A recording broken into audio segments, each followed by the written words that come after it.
नमस्कार मित्रांनो, आमचा बांबूचा जो मंडप आहे ज्यात आम्ही भाजीपाला करतो तो जुना झाला आहे आणि बांबू कुजायला लागलेत. आम्ही नवीन मंडपाची तयारी एप्रिलमध्येच तयारी सुरू केली होती, मार्च एप्रिलमध्ये. आणि यावेळेला आम्ही ठरवलं होतं की बांबू वापरायचं नाहीत. तर शेतीमध्ये नवीन नवीन प्रयोग करणं आमची खासियतच आहे. तर आम्ही हा एक नवीन प्रयोग तुमच्यासाठी घेऊन आलो आहे. हे बघा, आम्ही 8x10वर हादग्याची रोपं लावली आहेत. हे हादग्याची रोपं ॲक्च्युली खालून त्याला सगळ्या फांद्या आम्ही कापून टाकल्या. हे बघा, या इथून प्रत्येक फांदी आम्ही इथून कापून टाकली आणि माणसाच्या उंचीच्या वर तिथेच काही पानं ठेवलेली आहेत. तर तुम्ही इथे बघू शकता. बघा, 8x10वरची हादग्याची एका रांगेमध्ये 1 2 3 अशी कंप्लीट लागवड केलेली आम्ही. या बाजूला पण तसंच केलेलं आहे. तर नंतर काय झालं, नंतर आम्ही इथे साधारण 8 फुटावर परत एक कट घेतला आहे, शेंडा कापून टाकला आहे.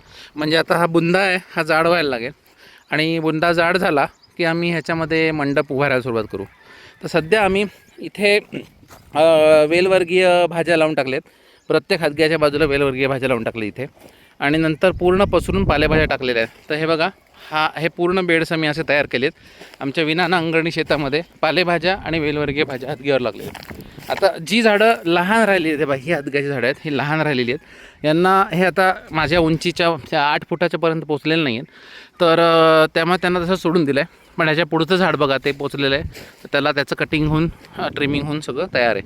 हे बघा, हे पुढचं परत लहान आहे, त्याचं नाही आहे. तर अशी अपेक्षा आहे की जोपर्यंत या वेलवर्गीय भाज्या आमच्या उगवून येतील तोपर्यंत हादगा मोठा झालेला असेल आणि खोड जाड झालेला असेल. त्यानंतर आम्ही याच्यामध्ये विविंग करून जसं बांबूचा मंडप बांधतो तशा प्रकारचा मंडप इथे बनवणार आहोत.